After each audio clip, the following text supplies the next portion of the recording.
Hello everyone, welcome to my YouTube channel. आप सभी का स्वागत है हमारे आज के इस वीडियो में। और फ्रेंड्स, जैसा कि आप लोगों को मालूम है कि रेलवे ने एएलपी टेक्नीशियन और साथ में आरपीएफ और आरआरबी जेई की एग्ज़ाम डेट्स अनाउंस कर दी है। अब यहाँ पर जो एएलपी सीबीटी 1 की एग्ज़ाम डेट है वो 25 नवंबर 2024 से 29 नवंबर 2024 है। 5 दिन में सीबीटी 1 खत्म हो रहा है। लेकिन सीबीटी 2 के रिगार्डिंग कोई अपडेट नहीं है। तो काफ़ी सारे स्टूडेंट का सवाल है कि सर सीबीटी 2 के लिए हमें कितने दिन का समय मिलेगा, यानी कि सीबीटी 1 होने के बाद कितने दिन बाद सीबीटी 2 हो सकता है। क्योंकि आपको पता है सीबीटी 1 सीबीटी 2 की आज जो सिलेबस है उसमें थोड़ा डिफरेंस है, तो तैयारी के लिए टाइम आपको ज़रूरत पड़ेगी। तो वही इस वीडियो में हम लोग बात करने वाले हैं। साथ ही यहाँ पर पिछली बार का जो कट ऑफ था एएलपी का, उससे काफ़ी लोग कंपेयर कर रहे हैं प्रेजेंट को। लेकिन मैं आपको बता दूं, अभी प्रेजेंट सिचुएशन और पास्ट की जो सिचुएशन थी उसमें बहुत मेजर डिफरेंस है। तो कट ऑफ में भी आपका काफ़ी सारा वेरिएशन रहेगा। कितना कट ऑफ ऊपर जाएगा वो मैं आपको इस वीडियो में बताने वाला हूँ। मेक श्योर कि वीडियो एंड तक देखें और चैनल पर नए हो तो चैनल को सब्सक्राइब जरूर करें।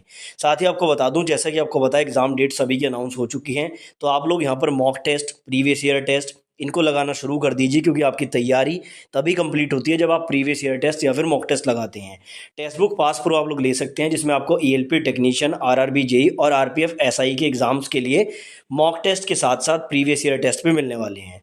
अगर बात करूं प्रीवियस ईयर टेस्ट की, तो 434 से ज़्यादा प्रीवियस ईयर टेस्ट, 4267 से ज़्यादा मॉक टेस्ट, 33 फ्री टेस्ट और 33 से ज़्यादा सेक्शनल टेस्ट आपको मिलने वाले हैं।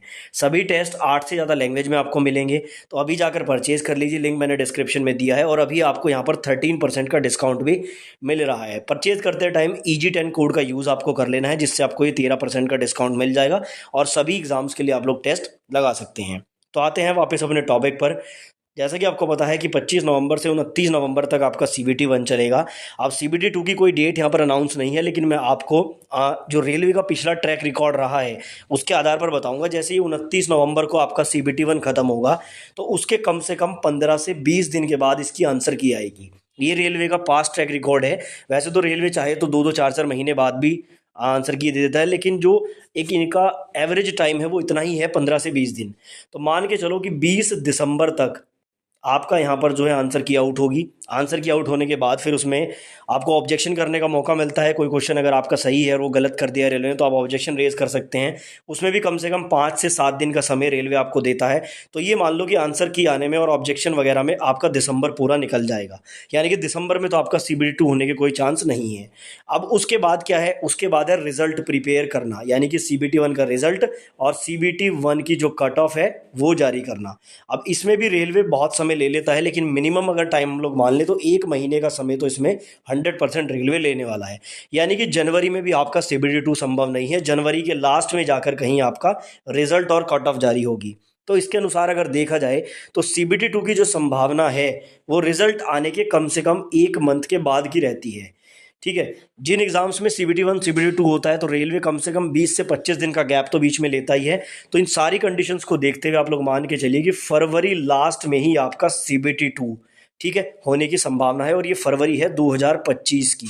तो अगर आप लोग एएलपी के लिए डेडिकेटेड होकर तैयारी कर रहे हैं, तो आप लोग ये मान के चलिए कि नवंबर में एग्जाम देने के बाद सीबीटी 2 की तैयारी करने के लिए आपके पास दिसंबर और जनवरी पूरा क्लियर बचा हुआ है। फरवरी के मिड में या फरवरी के लास्ट में जो है आपका सीबीटी 2 एग्जाम ये लोग ले सकते हैं। तो यहाँ से आपका डाउट क्लियर हो गया। और दूसरी बात करते हैं यहाँ पर कट ऑफ के बारे में। काफ़ी लोग जो हैं एएलपी की कट ऑफ को प्रीवियस की कट ऑफ से कंपेयर कर रहे हैं। मैं एक चीज़ आपको बता दूं, जब 2018 में ये एएलपी टेक्नीशियन की वैकेंसी इकट्ठी आई थी, उस टाइम पर सीबीटी 1 में मिनिमम क्वालिफाइंग मार्क्स पे सिलेक्शन हो गया था। 30 नंबर, 32 नंबर, 33 नंबर ऐसे सिलेक्शन हो गया था। क्योंकि उस टाइम पर कंडीशंस ही कुछ और थी, वैकेंसी भी ज़्यादा थी, स्टूडेंट को पता नहीं था ऐसे अचानक वैकेंसी आएंगी, यूट्यूब इतना ज़्यादा एक्टिव नहीं था, बहुत सारी चीज़ें हैं। लेकिन अभी ये सारा सिनेरियो उल्टा है। अभी यूट्यूब पे पढ़ाने वाले इतने स्टूडेंट नहीं हैं जितने टीचर्स हैं। ठीक है। स्टूडेंट पुरानी तैयारी में भी हैं। तो बहुत सारी चीज़ें हैं। तो आप लोग ये मान के चलिए, जिस जोन से भी आपने अप्लाई किया हुआ है और अगर आप उसका सीबीटी 1 का कट ऑफ देख रहे हैं और आप सोच रहे हैं कि उतना ही कट ऑफ इस बार भी सीबीटी 1 में रहेगा, तो बिल्कुल नहीं रहेगा। पिछली बार तो मिनिमम क्वालिफाइंग मार्क्स पे सिलेक्शन हो गया था। इस बार कम से कम मान के चलो कि आपको अपना मैक्सिमम देना होगा। ठीक है। 75 नंबर का सीबीटी 1 है, तो 75 क्वेश्चन में से कम ट्राई करना। अगर आप यूआर कैटेगरी से हो तो 60 से 65 क्वेश्चन सही करने की ट्राई करना। तब जाके 60 से 62 क्वेश्चन सही होंगे और तब जाके आप रैंक में आओगे।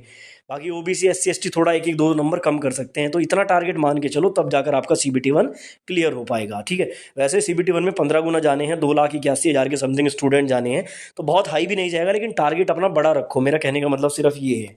तो ये कुछ पॉइंट्स थे। आई होप ये वीडियो आपके लिए हेल्पफुल रहा होगा। अगर वीडियोस ऐसे ही देखना चाहते हैं तो चैनल को सब्सक्राइब करना ना भूलें।